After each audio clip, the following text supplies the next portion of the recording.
খাদেম হিসেবে পরিচয় দিয়ে জয়পুরহাটের মাফিয়া হয়ে ওঠেন সাবেক হুইপ আবু সাইদ মাহমুদ স্বপন। অবৈধ সম্পদ অর্জন ও ৬৫৩ কোটি টাকা ব্যাংকে লেনদেনের অভিযোগে দুদকে দুটি মামলা হয়েছে স্বপনের নামে। স্বৈরাচার শেখ হাসিনাকে হযরত উপাধি দিয়ে তোষামোদের দৃষ্টান্ত স্থাপন করেন। আদিবাসীদের ভূমি দখল, নিয়োগ ও মনোনয়ন, বাণিজ্য, নদী খনন, সেতু নির্মাণ কাজ, হাসপাতালের সরঞ্জাম ক্রয়ে ঠিকাদারি নিয়ন্ত্রণ করে বাগিয়ে নিয়েছিলেন শত কোটি টাকা। আতিকা রহমানের রিপোর্ট, সহযোগিতা করেছেন জয়পুরহাট প্রতিনিধি রাশেদুজ্জামান। সাবেক হুইপ আবু সাইদ মাহমুদ স্বপন জয়পুরহাট ২ আসন থেকে ২০১৪ সালে প্রথম এমপি হন। নির্বাচনী হলফনামায় দেয়া তথ্য অনুযায়ী স্বপনের ১৪,৫৩,০০০ টাকা সম্পদ থাকলেও ১৫ বছরে তা বেড়েছে ৪০ গুণ। নির্বাচনী এলাকায় নিজেকে তিনি খাদেম হিসেবে পরিচয় দিত, অথচ দখলদারিত্ব ও ক্ষমতার অপব্যবহার করে এলাকার মানুষের আতঙ্ক হয়ে ওঠে স্বপন। তিনি জয়পুরহাটে একটি ভাড়া বাসায় থাকতেন। ভাড়া পরিশোধ না করার কারণে সেই বাসার মালিক তার ফ্যান খুলে নিয়েছিল। এতটা দুরবস্থা থেকে রাষ্ট্রের কোটি কোটি টাকা আত্মসাৎ করেন। রাজনীতিকেই ব্যবসা হিসেবে নিয়ে তিনি এই অগাধ সম্পদের মালিক, টাকার মালিক হন।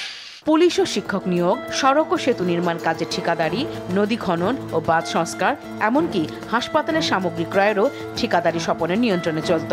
প্রতিটি কাজের কমিশন নিত। আদিবাসীর জায়গা দখল করে তৈরি করেন নিজের বাড়ি। ৫ আগস্ট শেখ হাসিনার পতনের দিন সেই বাড়িতে আগুন দেয় ক্ষুব্ধ জনতা।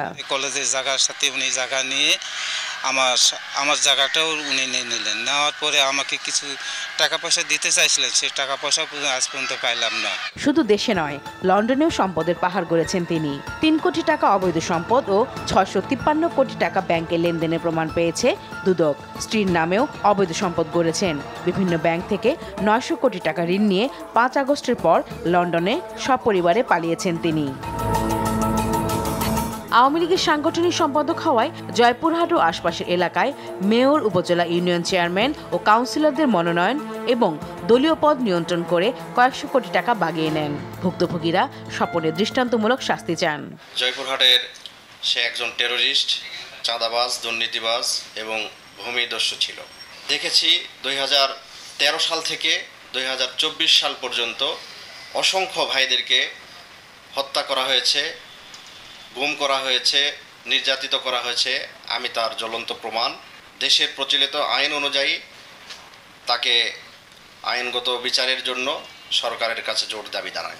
স্বপনের স্ত্রী মেহবুবা আলমের নামেও ২ কোটি ২২ লাখ টাকা অবৈধ সম্পদ ও ব্যাংকে সন্দেহজনক লেনদেন ও ঢাকায় অবৈধভাবে ৩টি ফ্ল্যাট কেনার অভিযোগে দুদকে মামলা হয়েছে।